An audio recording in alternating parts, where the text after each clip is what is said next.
Hey leaders, thanks so much for watching again. Now by the time you receive this week's video, I'll be cruising on a boat in the middle of the Caribbean somewhere, but know that I wish I could have been there last week with you guys, and I'm sure it went amazing.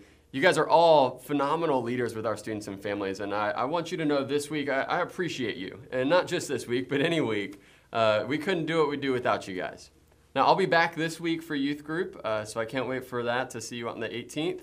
And remember what I challenged you with last week. Try to do something small with your group, even if it's piggybacking off of Trunk or Treat or something that we've got going on here at the church. The small things really mean a lot more than you think to your students sometimes. Now this week we're kicking off a brand new series, and it's by request from students about prayer. And what do we do with prayer? How do we talk to God? That kind of stuff. And it's called Real Talk. Now growing up, my grandmother had this cabinet full of really fancy china. It was like a trophy case for dishes. I never got to come near that stuff. I never ate off of it, not even once. I'd see it come out at major holidays like Christmas and Thanksgiving for my parents and aunts and uncles, but never me. As a kid, I couldn't be trusted with the stuff, and that was fine with me because that whole cabinet made me really nervous. I didn't want any part of it. I didn't want anything to break. I didn't want anything to be my fault. And you know what? I've felt the same way about prayer too sometimes. Honestly, I've always viewed prayer as a kid as something to be done on special occasions by important people who are really close to God. Prayer was for the adults around me who were up and super spiritual. It was for big church service and pastors, and I thought of prayer as this formal thing that would get ruined or messed up if it was in the wrong hands. I was pretty sure that my hands were the wrong hands too.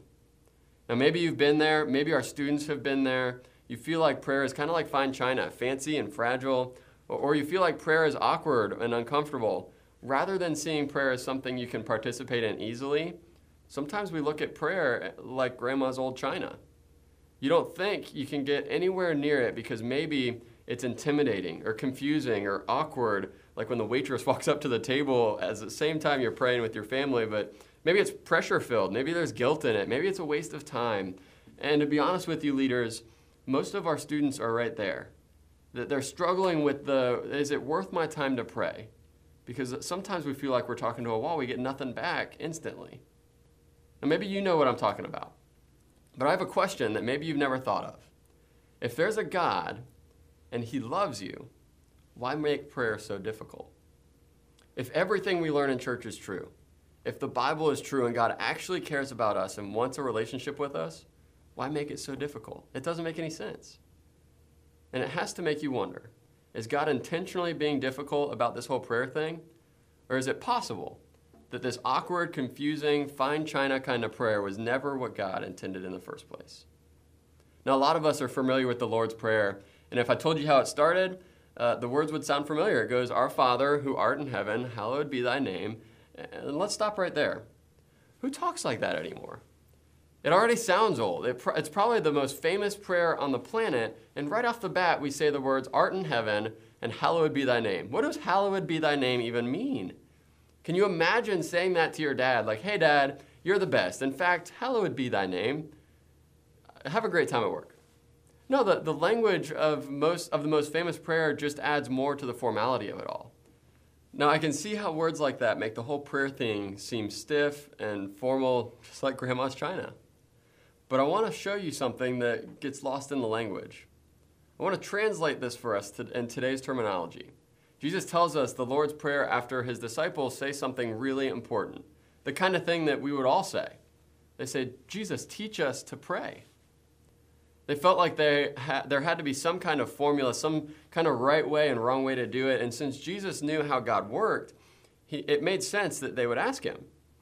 Then Jesus says something revolutionary. I mean, in this culture, at this time when He says what we're about to read, it would have blown these people away. And check it out. He says, "Instead, my disciples, pray like this, Our Father."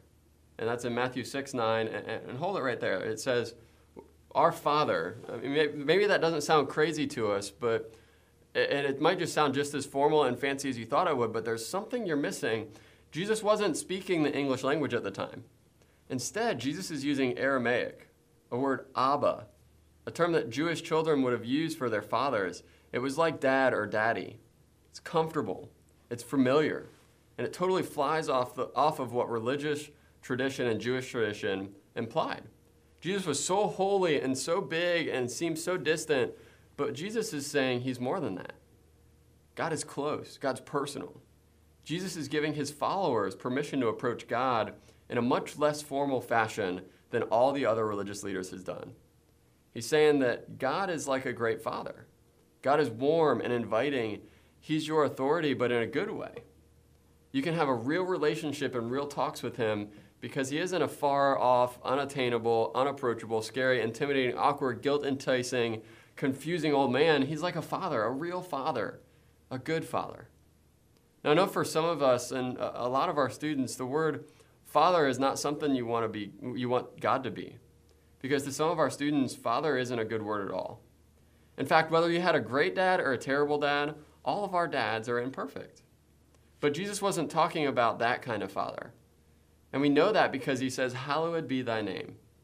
And hallowed's another old word that means revered and respected. You could say awesome is your name or respected is your name. It's like saying, you have a great name, God. You're an awesome dad.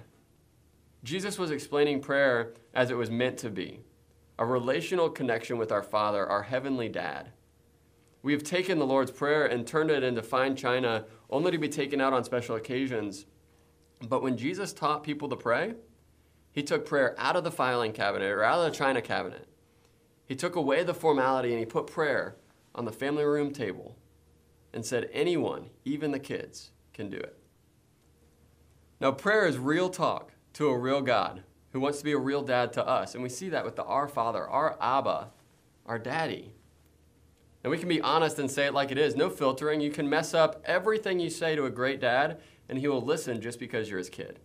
He will do what he thinks is best to help you because you're his kid. Now this week, try that. Just talk to God about something, anything, and be real about it. Prayer is real talk to a real God who wants to be a real dad to us. Put a reminder in your phone so that you can remember to do just that. And then next week, we're going to go into a few specifics. We're going to look at some of the difficulties and some of the stumbling blocks and barriers for us. But for this week, just be yourself and talk to God for real. So we'll see you at 4:45 for our leader huddle in room 110. We'll get to pray together. We'll get to share some wins with each other. If you're on our 360 campus, I hear your team and Omar are doing phenomenal things with student ministry. So keep up the good work out there. I've been praying for you guys. I hear great stories. Have a great rest of your week, and we'll see you on Sunday, guys. Bye.